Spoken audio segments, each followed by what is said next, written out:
Doutora, meu filho não para quieto, não presta atenção na aula, responde quando não é perguntado, não consegue entregar um recado, se desorganiza. Enfim, é TDAH ou é mau comportamento? Vamos falar sobre isso?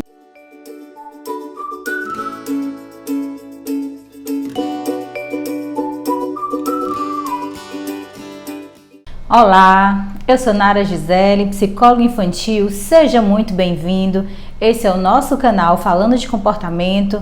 Se está chegando agora, se inscreva, deixe seu like e ative o sininho. Toda quinta-feira tem vídeo novo.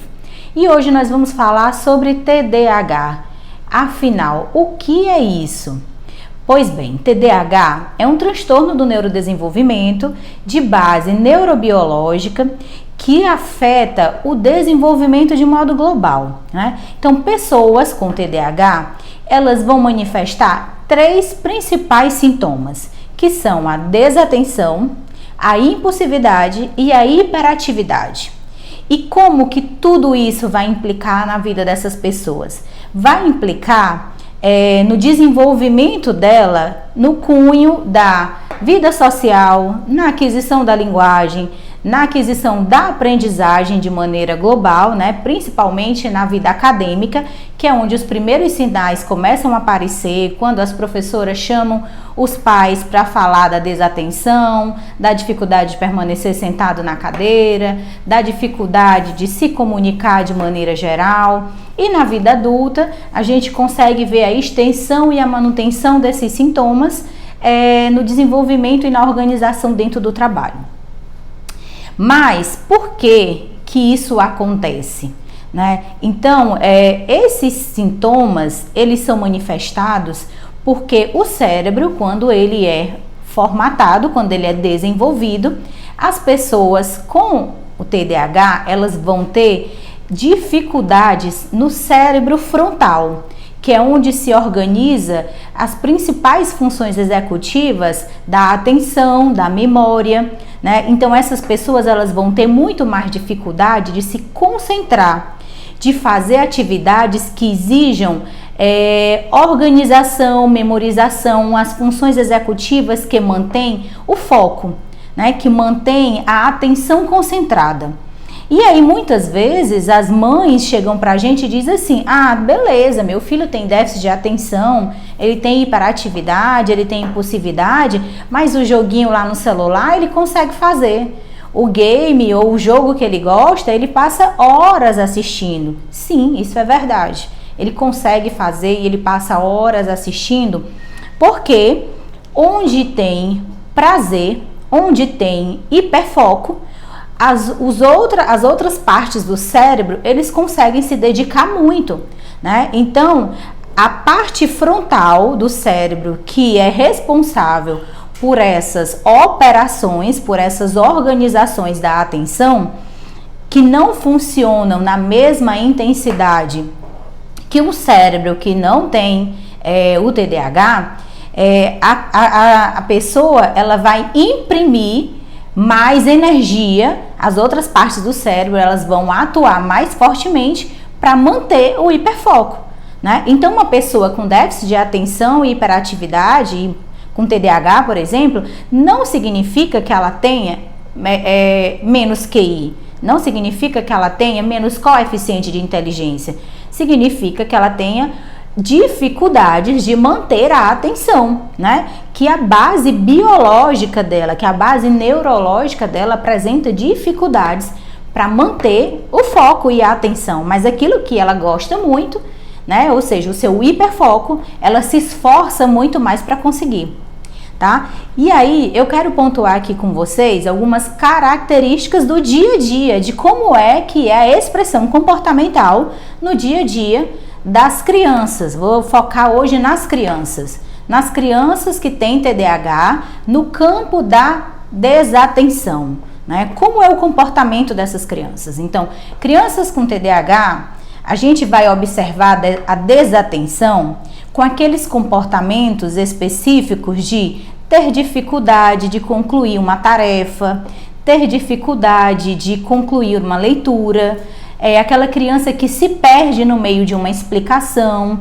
Então, quando o professor está verbalizando na aula e ela lembra de uma coisa interessante, ela foge daquela explicação e ela se prende naquele ponto que para ela foi mais interessante, né? A desatenção também acontece dentro de situações comuns do dia a dia e dentro da casa da criança, quando a criança não consegue memorizar instruções. Então a criança tem dificuldade de seguir 3 instruções, por exemplo. Você dá 3 tarefas para ela fazer A, B e C. Geralmente ela faz a C ou ela faz a A, mas ela tem dificuldade de fazer as 3.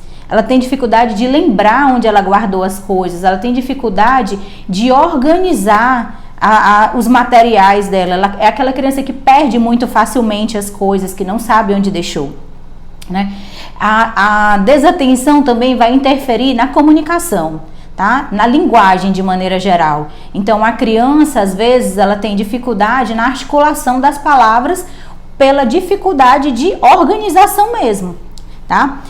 No campo da impulsividade. No campo da impulsividade no dia a dia, a gente vê aquela criança que não pensa antes de agir, né? Que reage impetuosamente, por impulso, né? Então ela é muito, na maioria das vezes, controlada pela raiva, né? Ou pela ansiedade, né? Então quando ela está numa situação desafiadora, a raiva geralmente domina o comportamento, controla o comportamento. Ela tem dificuldade de parar, pensar e escolher a melhor alternativa. O impulso é que domina o comportamento dela e na maioria das vezes o desfecho é muito negativo, né? Porque ela vai, pelo impulso, fazendo coisas erradas que vão sendo, na maioria das vezes, desastrosas.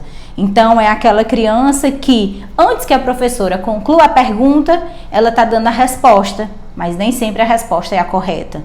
Antes que os pais completem as alternativas para ela, né? Minha filha, você quer A, B ou C? Ela já responde A, mas às vezes o B e o C eram a melhor alternativa.